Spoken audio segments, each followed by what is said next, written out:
too, No, it's fine here. Yeah, it's fine. It's fine.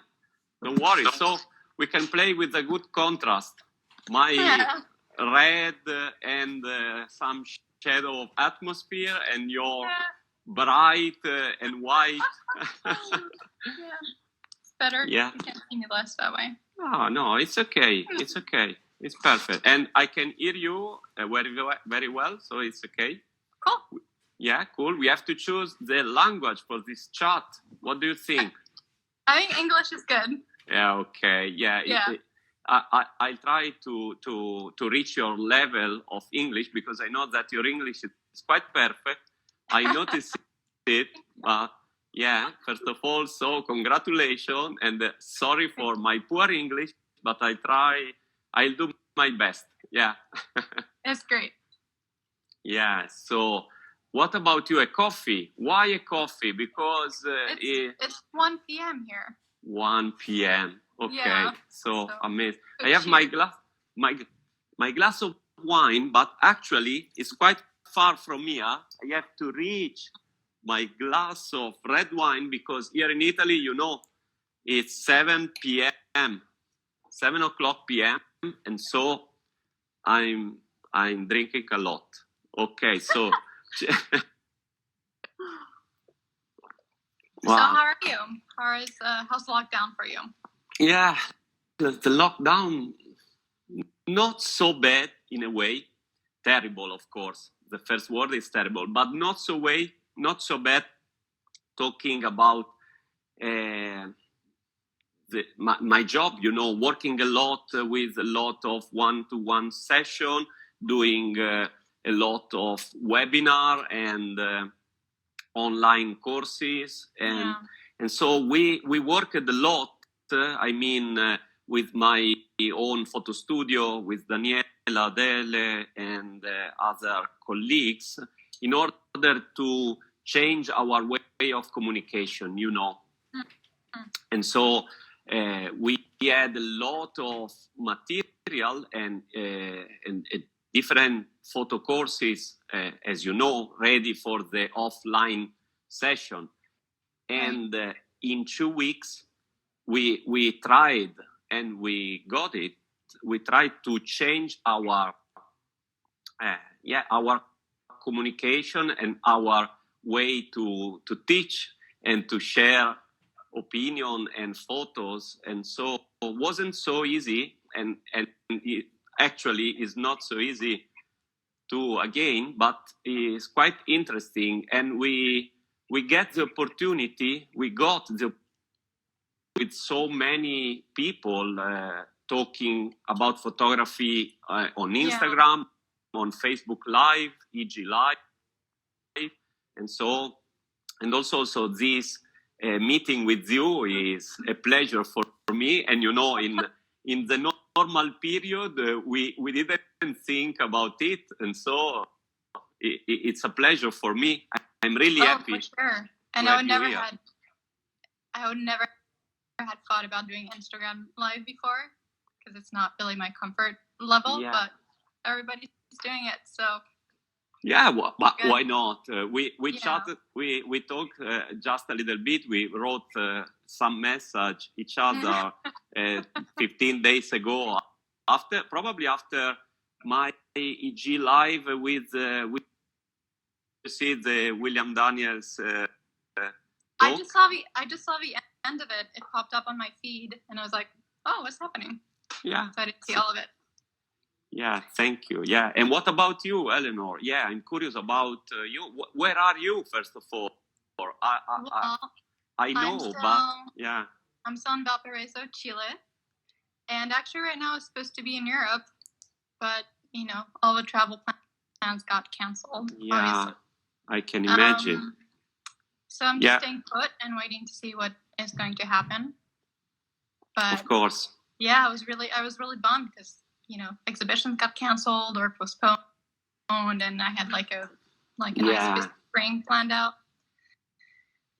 Of course, yeah. I know that there are worse places to be stuck at. I can see the Pacific from my window, so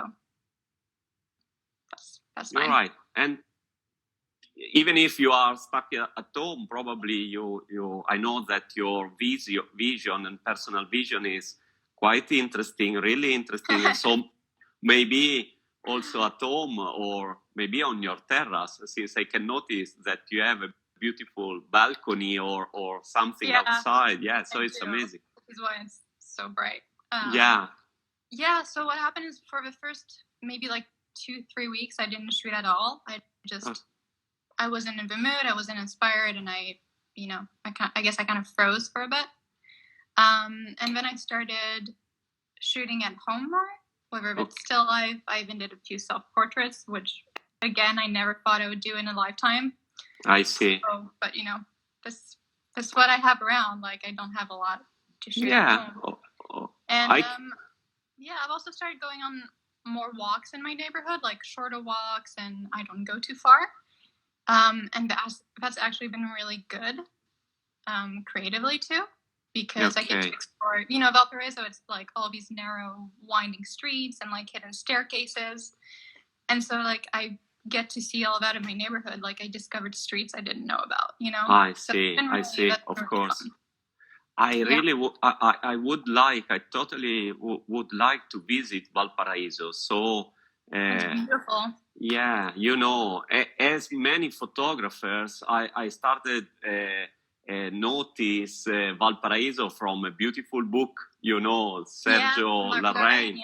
Yes, of course, something amazing. Yeah, I have to write down on after our chat and after our talk. I want to write down also the link to Sergio Larraín book. Oh, yeah. Sure. Yeah, because in order to understand Valparaíso, I think that is quite important. Try to understand this book. Something amazing. It's a beautiful book. Yeah. Actually, not too long. Last week, I wrote a piece about some of my influences. So I had a little something about Sergio Larraín in there. And the piece, you had to like compare one of your photos with one of your people who influenced you. So I like found a photo of mine that had like a Larraín vibe, which was nice. Yeah, I got it. But where did you write down this? Kind of a blog or on your website? It's on the Outer Focus blog.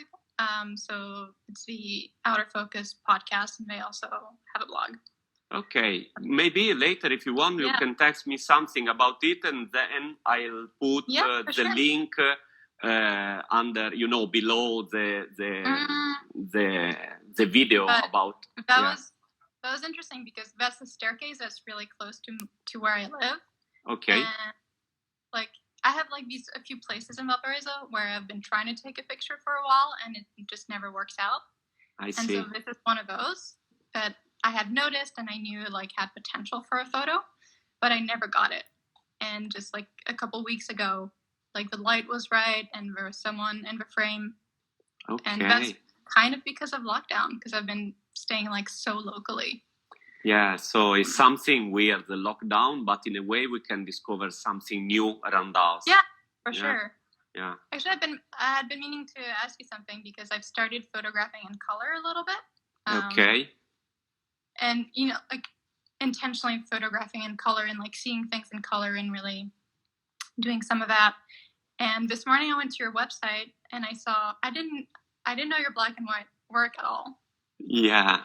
And so I wanted to ask you about how you transitioned from black and white to color, like what that moment was like. Yeah.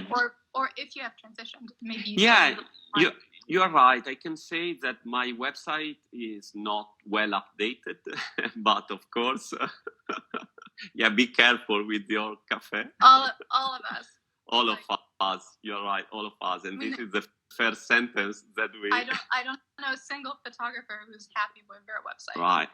But just because we are really important photographer, and so we have a lot of things to do, and so probably it's for this reason that is not so well updated the website. But thank you for your question, and you're right. Yeah, it's not a real transition, but as you know, photography is language, and I think that sometimes we need to change our way of communication in order to try to explain better the topic that we are following. And so I shot in black and white many different projects for MSF, Doctor Without Borders, and Amnesty International too, because in that refugee camp or in that situation was quite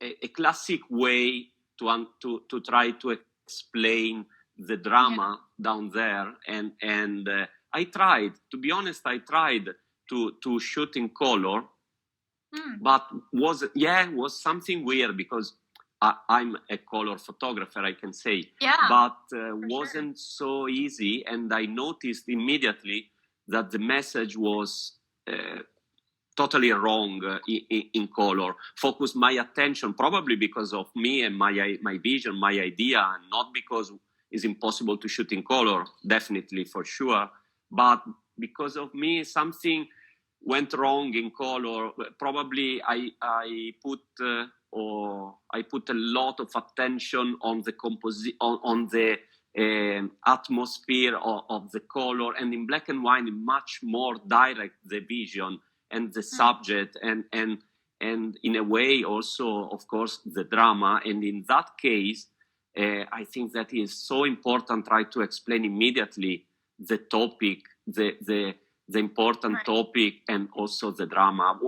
It wasn't a personal project, so I had to present to Doctor Without Border a body of work quite good in order to give this sense of something totally uncomfortable and quite rough and sad too. So in that occasion, assignment than if you're doing work for yourself too. Yeah, right. But for example, happened the same when I shot the project about Muslim transgender people in Indonesia. And you have to know, this is probably something curious. I don't know if, but on my website, probably there are both, the project in color and the project in black and white. Since I shot in black and white, the project focused on the founder and the owner of this boarding school, Miss Shintaratri, and she was the main subject on that story, the director of this boarding school for Muslim transgender people. But at the same time, I shot a parallel story about portraits and daily life of the people that I met, and I shot this in color. I didn't see it. Yeah, it's I think that is up in my website. And what about you? Your black and white or color? Yeah, I love your black and white, of course. Thank you. I'm still mainly black and white, but as I've mentioned, I've been doing a little bit of color lately, and it's been good. I think I've been just like trying to switch gears too, and I see a lot of photographers have done that under quarantine, where they just move a few steps aside from what they normally do, and not only because of the constraints of being at home, but just maybe it opens something up creatively that's a little different. So I don't know if I'll ever have a body of work in color, but for now I'm definitely enjoying that, and I've been making little videos too that I probably will do a little project with. Little videos, yes, I'm interesting, but now are they secret at all at this moment, or did you publish some video? Not published yet. Okay. I want to do something with them, but I'm not quite sure what that is yet. Okay. So I think it's going to involve a collaboration. That's I'm curious. Yeah. But talking about collaboration, Eléonore, what about your group? I read on your website that you are part of App Photographers and Studio Hans Lucas. But App Photographers is quite popular and famous right away. So could you tell me something about this group or collective? Sure. Up Photographers is a photography. And I joined a couple months ago, so it's still pretty new. Wow! So congratulations! Thank you. Yeah, it's been fun. It's been good. Yeah. Came out of the blue also. So. How did it happen? I mean, did you ask for in order to join this group, or they notice your work and they ask you something about this collaboration? Yeah, no, they reached out to me and sort of tried to gauge interest. And I was interested. Yes, of course. But so I talked to some of the current members to get a feel for what it was like, because I didn't really know how collectives worked at all. I've never been part of one. Eléonore is the best. Someone is writing down. Eléonore is the best. Right, it's my fun. friend. Yeah. The director of the Miami and Milan Street Photography Festivals. You're right. I couldn't recognize the name. Hello, Juan. How are you? Yeah, what a pleasure. Yeah, I didn't recognize from the name, but you're right. Juan, you need to put your first name in there. Yeah, Juan, be ready, because I would like to have a chat with you too. So. Oh yeah. Hi guys, yeah, hi Juan, see you. Please keep your phone in your hand, since I'll write you something in a minute. No, I mean tomorrow, don't worry.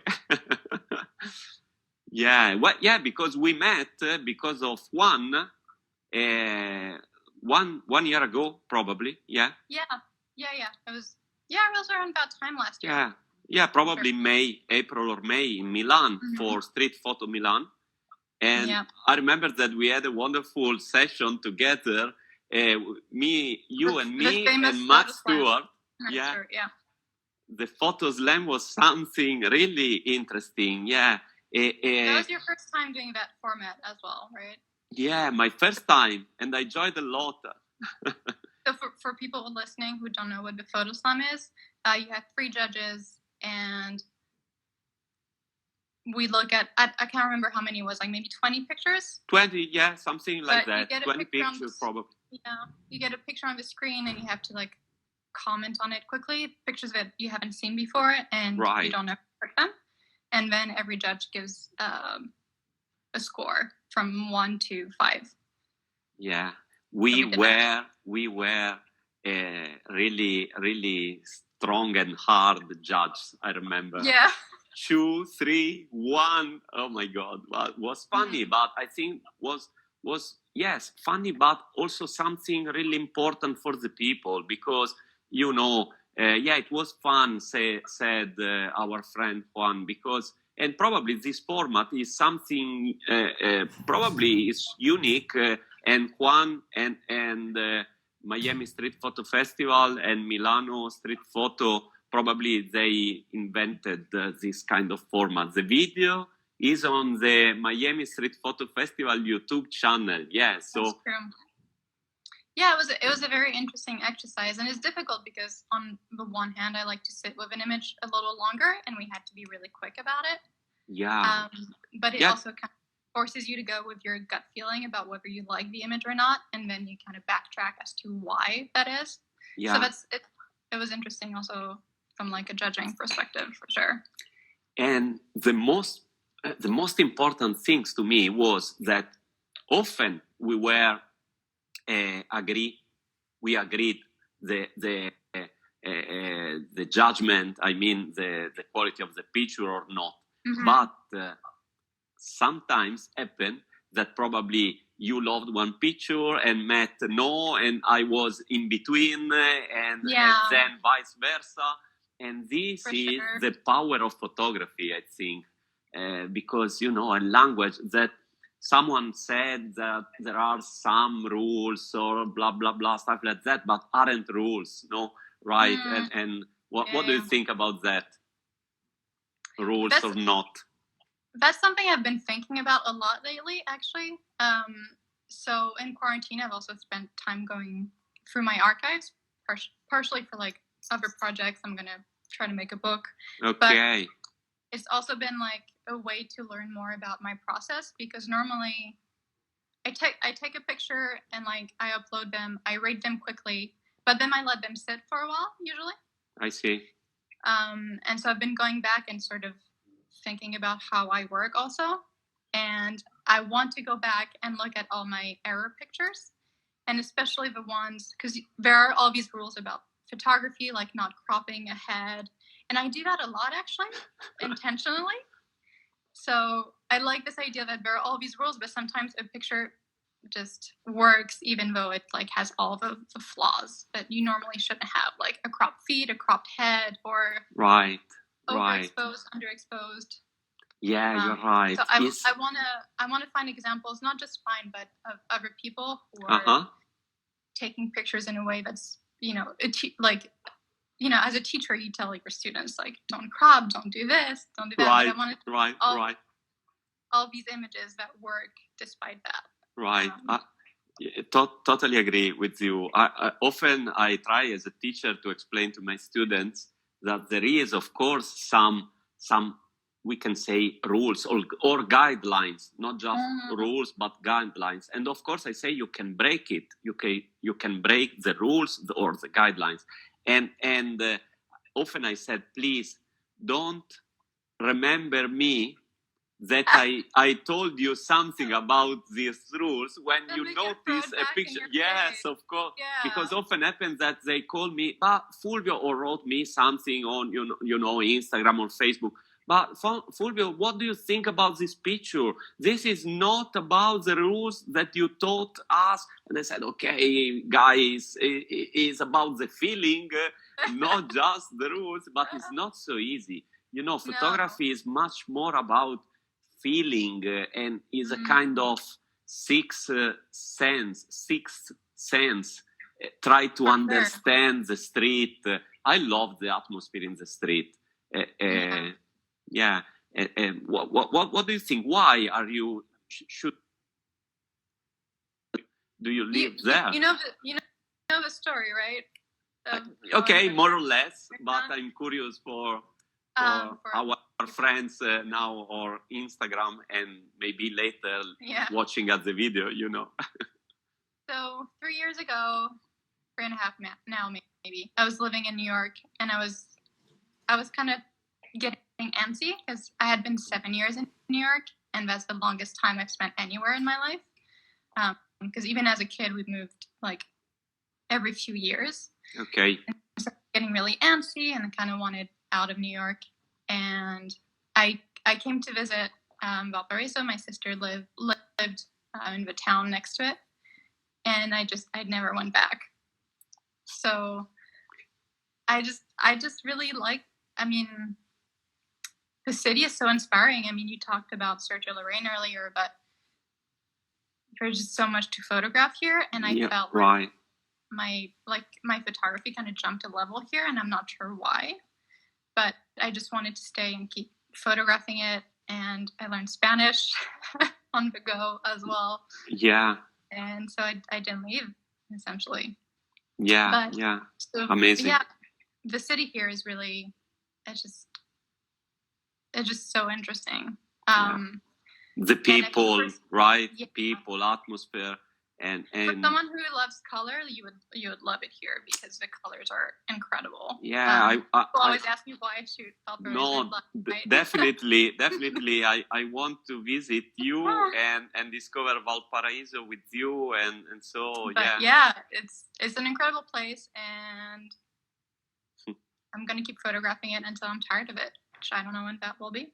Okay, interesting. But your original question was why the street, and I don't really know why the street, because I've always, for as long as I've been a photographer, I've been a street photographer. Before I knew that was a thing, and it was a genre with a name. I've just always liked taking pictures outside, and just like finding these little magical moments, right, in day to day. But over time, I've also started photographing at home more, my family and things like that. But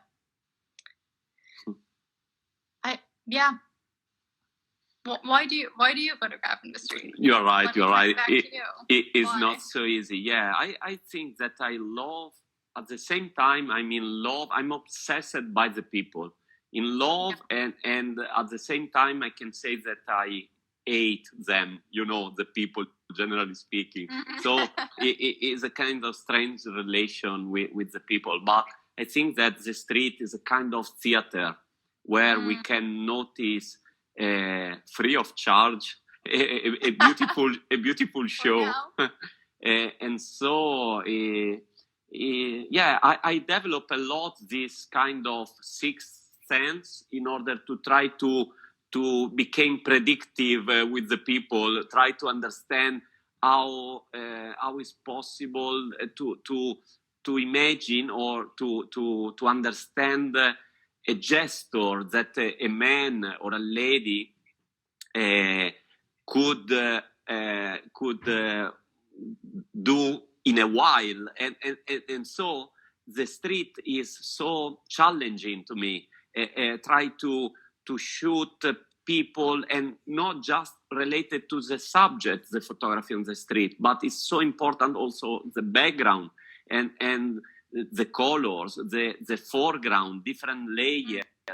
The real life to me is on the street, and through street photography, I can say that I can prepare, I can shoot a reportage, a kind of reportage. Street photography nowadays is a kind of activity, a simple activity. I'm a street photographer. No, everybody is a street photographer. Everyone.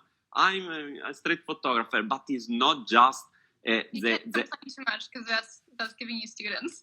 No. Yes, of course. I try to explain something more and to say to explain. You're right, but the street is a theater, and you have to discover. But of course, you have to stay concentrated and stay focused on a main project, not just shoot around just some poor picture. And of course, some picture could be okay, but we have to try to put all together this picture, and so it's a way.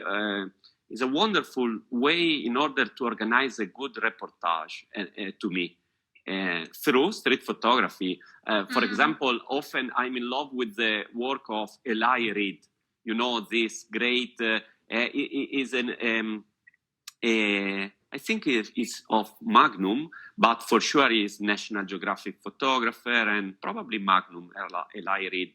And during the 60s and the 70s, he did a wonderful job in black and white, wonderful work about Brooklyn and some different area of New York and in USA too. And through street photography, he told us a wonderful story, a wonderful reportage about that time, of course. And for example, Bruce Davidson, I'm in love with the classic masters. And but I mean, probably also, Eleanor Joel Meyerowitz during that time was wonderful street photographer, but much more related with art, probably a kind of artist with the camera, and not just a photographer. To me, my opinion, Joel Meyerowitz, and so he could tell a story, and he can tell nowadays tell a story with just one picture, but altogether can produce a wonderful book. So I mean, you really talk about street photography from with the documentarian's perspective, right? Because that's your background. Whereas for me, I feel like it's a little more introspective. Maybe like my kind of universe feels very like wonderful.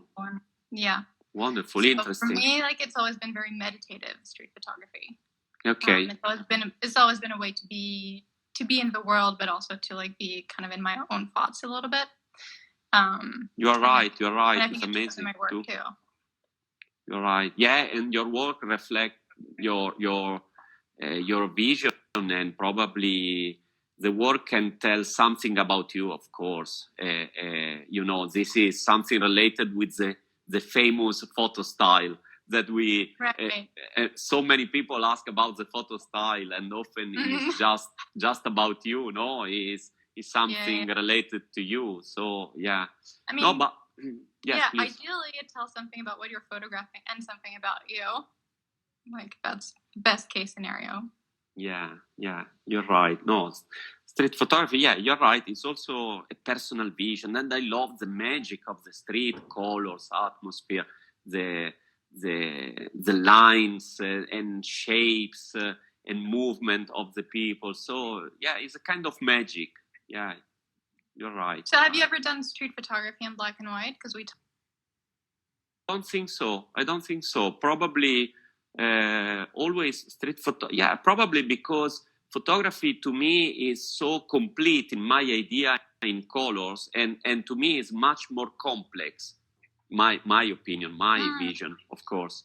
But this is the power of photography, that everybody can think something different, and so it's so challenging for me shooting in the street, and I try to use always a wide angle, the 28, in order to put a lot of stuff and things and people inside my frame, and so many different layers and colors, of course, are really important. So probably I've never shot before in black and white related about street photography. Did you shoot in color, street photography too? A little bit, just not as much. Okay. It's a little more recent. I'm wondering if I can share a photo here. I don't know how it works. I don't know if this is a wonderful effect. Yeah. Oh, that's completely accidental. Wait, how do I? No, I'm not technologically savvy. No, but it's nice. Now you are full of hearts and lines, pink lines. My God, we're little hearts now. Yeah. Great. I don't know how to exit that screen, so I guess I'm doing this with the hearts now. No. I don't know. Actually, I don't know if we can share some picture. I'll send it to you later. Okay, yeah. But in the meanwhile, I guess that's how it is. We can say that your website is your name and surname.com, Eléonore Simon. Yes, EléonoreSimon.com. Yeah. And obviously I'm on Instagram. So of course. Yeah. Now it's fun because I can see a lot of wonderful pink lines around your face, but it's amazing. I'm not managing to switch it off, so it's something magic. Yeah. Yeah, no, it's great. Yeah, no. And Eléonore, what about the other collective studio, Hans Lucas, or is just a photo studio? Yeah, no, Hans Lucas is a photography platform. Okay. So it's more like an agency than a collective. So I have bodies of work on there, and they have. They have different clients that can go into a platform and like look for a specific work or just like editorial stuff. Okay. So that's what that is. I can notice Adele, Photo Image Studio, writing down your website, EléonoreSimon.com. Yeah. Thank you, Adele. Thank you very much. What? Yeah.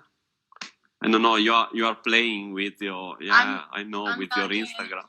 Any of it on purpose. Yeah. Juan wrote something. She's always sparkless. Yeah. Yeah. Right. And the beautiful picture on your website is made by Maggie Steber. Yeah, my portrait by Maggie Steber. Yeah, it's amazing. But did you work with her or I'm curious. Maggie is a wonderful photographer too. Maggie is so amazing. I met Maggie for the first time. I did a portfolio review of her. Okay. And then we kind of stayed in touch, and I did a workshop with her as well a few years back. Very good to me in many ways. So and she made that beautiful portrait of me, which I use everywhere because I adore it. No, you're right. She's an amazing photographer. She's an amazing photographer, and she's an amazing mentor to so many people. She just always takes the time for other people. And I'm very lucky that she takes the time to like look at my work and advise me on things. Wonderful. Yeah.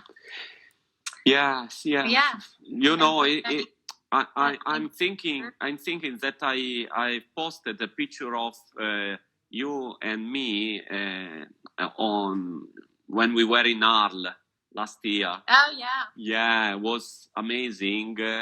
Arles as usual, but I figured I switched it off. Sorry. Yeah, wonderful. Now you are so ghostly. Yeah. Okay.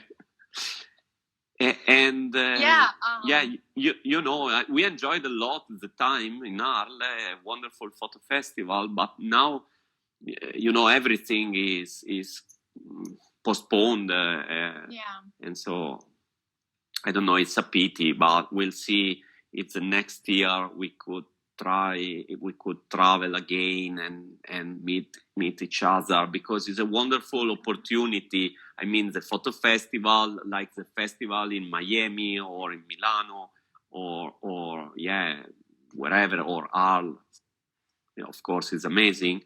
A wonderful opportunity to stay in touch with all the photographers and the industry and photo editor. Yeah, the atmosphere was really, really nice.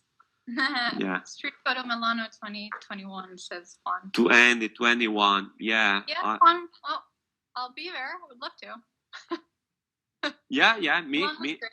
Me too. Definitely, we will go there. Juan, in Milan, 2021. Yes, 2021. But yeah, I don't know what's going to happen with the street. Well, with the photography festivals. Oh, hi, Stuart. Yeah, I don't know if like the scene will ever be the same. Really, I don't know if people want to compare and like. Yeah, it's not so easy to understand. But and what about the pandemic down there in South America? I noticed. Where. Yeah, you're right. Probably it's totally different. I read something about Brazil. And Peru is being hit pretty harshly. Things were sort of okay here. I mean, Valparaíso is not on lockdown. Okay. I'm still quarantining because I can't stay home, so I try to stay home for people who can't. I see. But as of yesterday, Santiago, like the whole metropolitan area, is on lockdown. Okay.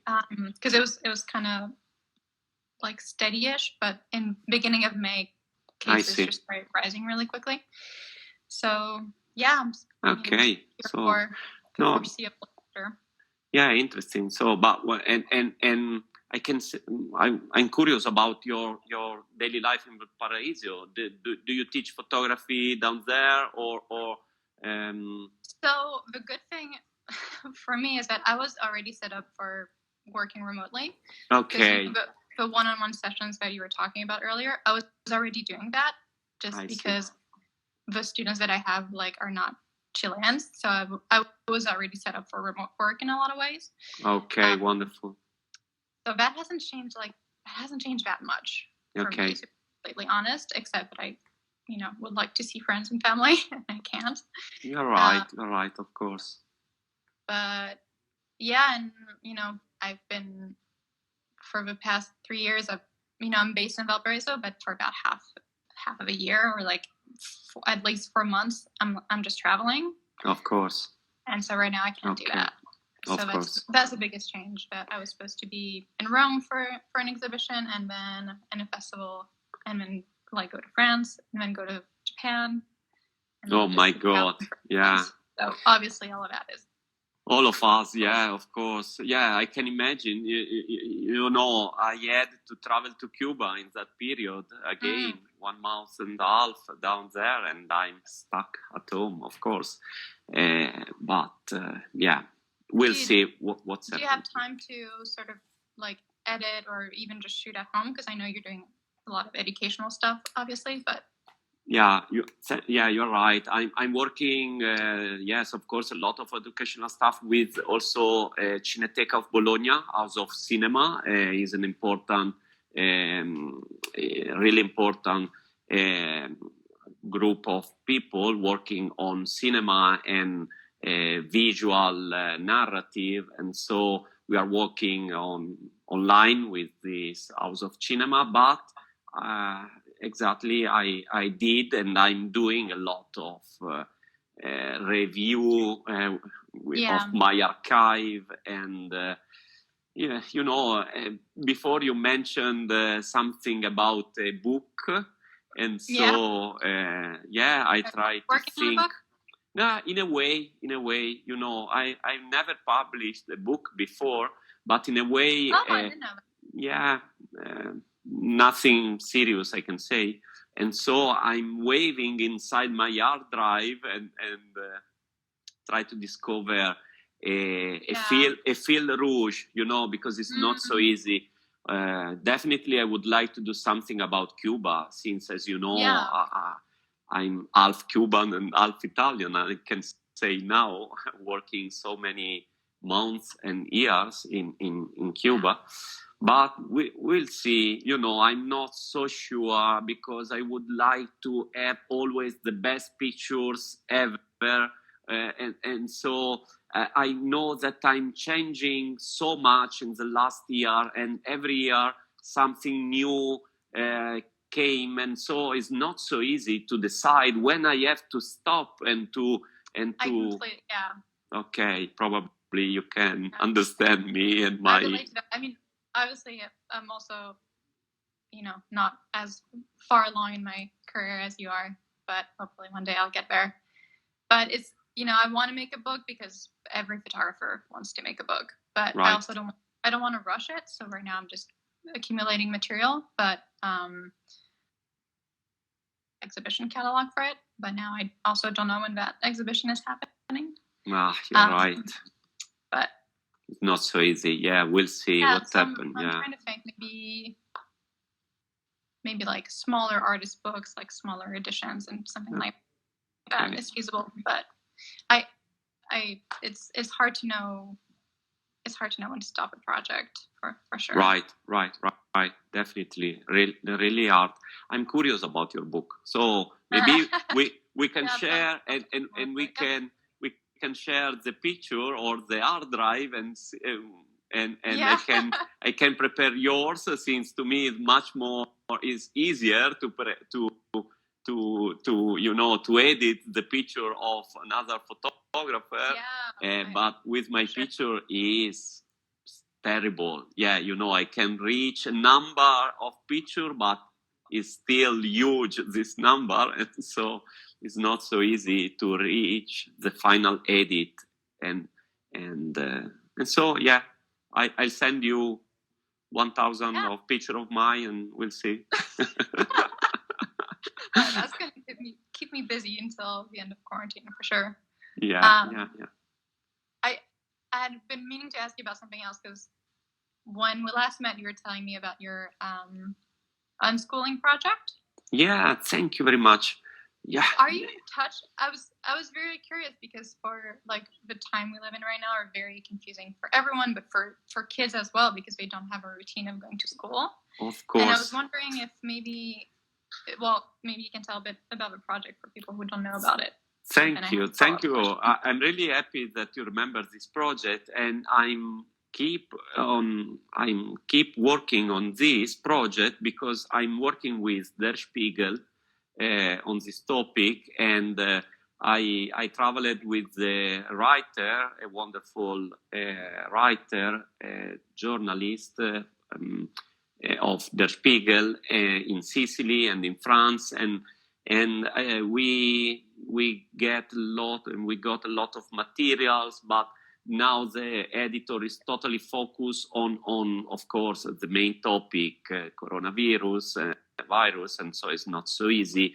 But we are interested in this topic. It'd be so interesting to talk to these families, because I'm in this period, if they fare differently from kids who are already used to exactly. having that schedule. it'd be really interesting to do that. You're right. Unschooling means, you mentioned that I had to explain a little bit unschooling. You're right. Unschooling is a kind of school, not at home, but I mean the parents don't send the children at school at all, and they are totally free to understand the life from their direct experience. And so anybody teach them nothing. So, it's anything. So it is a kind of totally free, this kind of life. It's weird and a little bit strange, the life, but at the same time, it's so powerful because the children are really, really smart and open-minded, and no problem with the relation with the adult world. I mean, because, often the children goes to school at the same age, in the same classroom, and the children with 1 year more or less, they are part of another group in a way. And if you stay at home and if you can talk with everybody and with adult children, bigger or smaller than you, you haven't this problem about related with the age, I mean. And so is something interesting. And for this period, for this lockdown, I'm in contact with some families in Italy and in the USA too, and they are, I don't want to say happy, but they can prove that their idea and their way of life is something good in this period, since they aren't worried about the education of their children, because they still going on with everything, and they can read by themselves, and they can study in a way without is not so well structured the program. Of course they are free, but of course the parents are a kind of facilitator in order to give the children the opportunity to understand not just the life but also mathematics or geography and history and stuff like that. And I found this kind of way of life, because it's a way of life, it's not just an education system. I found it really, really powerful, and interesting. Yeah, I think it kind of takes on a different, like maybe a different meaning now too. So that would be really. I hope you continue with it, and I hope Thank you. Maybe I'm curious. Yeah. We'll see. Probably after this lockdown, we could continue the project. But I'm curious. Please, now you have an exercise for me, not an exercise, but try to find homework. Try to find some family of unschoolers in Valparaíso or in Chile or in Santiago. Because something is possible. Of course, in something is different compared with Europe or USA, but still is unschooling too, or homeschooling. They are quite related. Yeah. Sure, it exists. Wonderful. So really important chat, because now we are colleagues. I mean, we start from this chat and this talk a new collaboration. Startup projects. A new project. Yeah. It's 1 hour, and as you know, Instagram. Because Instagram after 1 hour stopped the live, and so I don't want to. I want to have the opportunity to say thank you to you. Thank you very much. For your time and for your smile. Live ever. Thanks to everyone for bearing with my technical issues. Was amazing, and thank you also for this bright portrait of you, something amazing on your terrace. I can feel which kind of season? The sun of Valparaíso. Yeah, exactly. Which kind of season is kind of autumn now? It's fall. Yeah, it's fall here, but it's actually fall. It's really warm actually right now. Okay. But yeah, I mean that harsh light that's on my face right now is actually really good for photography for me. Like, you know, I can get these like good contrast. Good contrast. Right. And behind you, I can notice in the background something red and yellow. So yeah.